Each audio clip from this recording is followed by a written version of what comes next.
안녕하세요 여러분, 고구마잠의 아빠입니다. 두 번째 투자 인트로 영상을 가지고 왔는데요. 지난번 제가 말씀드렸던 거에 대해서 제일 중요한 부분만 한 번만 더 짚고 넘어갈게요. 주식 투자를 할 때 수익률보다는 포트폴리오의 위험성에 집중을 하자였고, 지속 가능한 투자가 가능한 포트폴리오여야지 10년, 20년 롱런할 수 있다는 거였습니다. 투자금은 늘어날 것이고 그때부터 변동성은 더 크게 다가오기 때문에 변동성이 낮은 그런 포트폴리오를 꾸리는데 더 집중을 해야 될 것 같고, 그리고 또 변동성을 줄이면서 수익률이 작아질 수 있는데 그 수익률이 적다고 무시하면 안 되는 이유가 바로 복리의 마법 때문인데, 1년에 7.5%의 주식 투자 수익률이라고 하면 어떤 사람에게는 이게 굉장히 아무것도 아닌 걸 수가 있어요. 너무 초라해 볼 수도 있는데, 무시하면 안 되는 게 이 7.5%의 수익률이 10년, 20년, 30년 쌓이다 보면은 정말 이런 기하급수적으로 증가하는 자산을 볼 수 있기 때문이다. 아주 작은 수익률이라도 이거를 꾸준히 지속 가능할 수 있다면 분명히 성공적인 투자가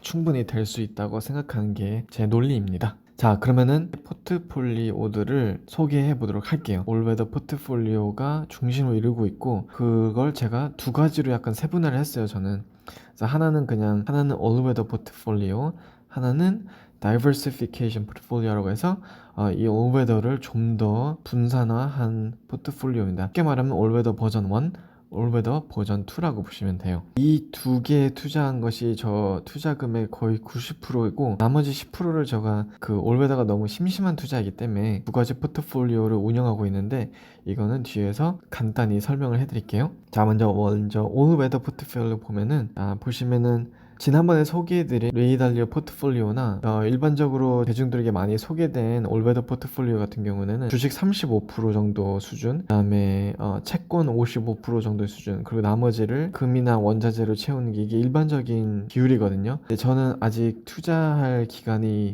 길고 약간의 변동성을 감당할 준비가 되어 있기 때문에 주식 비중을 약간 높게 가져가는 포트폴리오를 가지고 있습니다. 그래서 주식이 50%, 채권이 30%, 그리고 원자재가 5%, 금이 5% 있고, 이 10%를 모멘텀 투자에 따로 빼놨습니다. 이건 이따가 설명드릴게요. 일단 주식부터 보면은, 주식은 제가 전 세계 시장에 투자하는 게 제일 상식적이라고 말씀드렸죠. 그래서 전 세계 시장에 투자하는 ETF 중에 VT라는 게 있어요. 모든 전 세계 주식 시장에 있는 인덱스들을 다 살 수 있는데, 저는 약간 세분화해서 VTI, 미국 시장 전체를 사는 ETF를 27% 가져가고 있고, 미국 시장을 제외한 선진국 시장, 그 유럽 국가들이 집중돼 있는데 그거가 VEA예요. 그다음에 미국을 제외한 개발도상국 Emerging Market IMG가 티커고, 이걸 13% 가져가고 있습니다. 채권은 제로 쿠폰 장기채 EDV, 그다음에 회사채 VCLT 5%, LTPG는 물가 변화에 연동돼 있는 채권이에요. 그래서 이건 물가 변화에 영향을 덜 받는 상품이에요. 그다음에 이거는 개발도상국 채권 EMLC, 이렇게 해서 네 가지 종류를 가져가고 있고, 원자재로는 PDBC라는 ETF를 사고 있습니다. 그리고 골드, 금은 IAU라는 ETF를 가져가고 있고요. 요 기본 비율의 골자는 제가 어디서 가져왔냐면은, 김단태라는 유튜브 채널명을 가지고 계신 분이 계세요. 그분이 블로그에 올베더 투자에 대해 굉장히 공부를 많이 하시고 자료들을 많이 올려놔 주셨거든요. 그걸 보고 저도 공부를 많이 했는데 그분의 비율을 골자로 해서 제가 조금 수정을 한 것입니다. 다음으로 그 다이버시피케이션 포트폴리오 올베더 버전 2는 그걸 더 세분한 거예요. 세분화한 이유가 약간의 팩터 투자를 제가 가미를 한 것인데, 어떤 특정한 특성을 가지고 있는 주식에 좀 더 비중을 실어주는 거예요. 제가 아까는 미국 주식을 VTI로 뭉뚱그려서 다 샀는데, 여기서는 VTI랑 QQQ, IJS라는 걸 더 사고 있어요. QQQ는 아시다시피 되게 굉장히 유명한 ETF인데 보통 성장주와 테크 중심의 ETF입니다. 그거와 약간 반대적인 스펙트럼에 서 있는 소형 가치주를 모아놓은 ETF가 IJS라는 게 있는데, 이거를 같은 비율로 VTI에 더해서 사고 있어요. 그리고 이제 이 VA 상품은 결국에는 미국 달러로 외국 주식을 사는 거기 때문에 미국 달러 가치에 따라서 수익률이 차이가 날 수가 있거든요. 하지만 이 DBF라든지 DB의M을 사면은 그런 환율에 따른 영향을 적게 받을 수 있습니다. 채권 포트폴리오는 크게 달라진 게 없긴 한데 한 가지 추가된 거는 요거 팁이에요. 그래서 이 LTPG가 이 장기채라서 굉장히 변동성이 큰 감이 없지 않아 있거든요. 똑같은 물가 연동체인데 얘는 장기고 얘는 단기예요. 그래서 변동성이 단기채가 더 작거든요. 이 LTPG와 팁을 같이 가져가서 변동성을 좀 더 줄여보고자 했습니다. 이 원자재 ETF도 두 가지로 나눴는데 아까는 PDBC밖에 없었죠. 근데 BCR을 추가했는데 그 이유는 PDBC가 오일 비중이 되게 작아요. 그래서 오일 비중이 좀 더 높은 BCR을 좀 더 추가했습니다. 자, 다음 포트폴리오는 알파 포트폴리오인데 주로 미래 첨단 산업들 ETF인데 제가 미래 뭐 10년, 20년 후에 제일 잘 나갈 것 같은 ETF를 적은 비중이지만 한번 들고 가보려고 사봤습니다.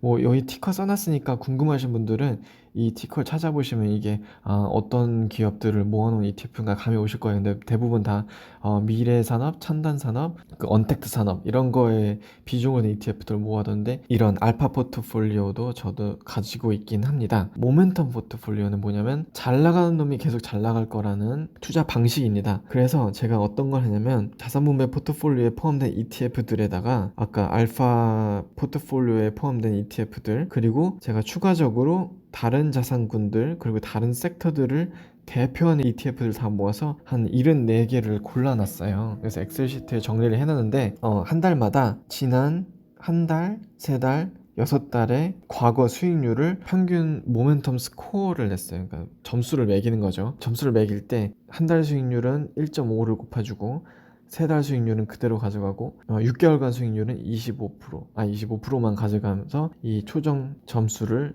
매겨서 줄을 세우는 거예요. 그래서 탑 10개만 사서 한 달 동안 가져가 보고 한 달 후에 다시 리밸런싱을 하는 겁니다.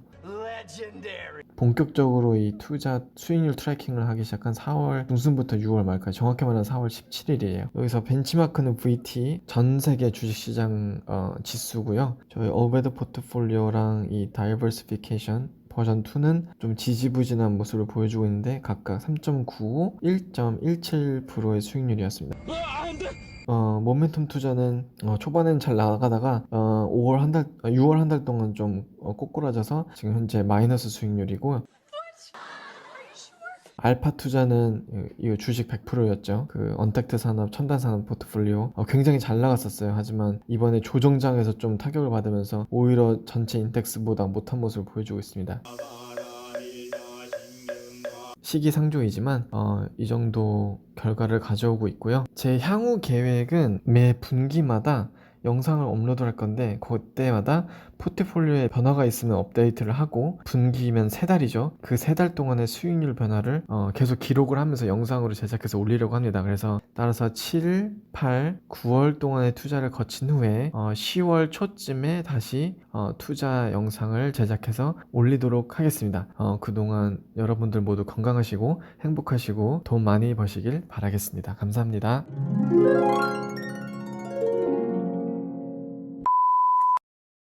좋아요, 구독해주세요.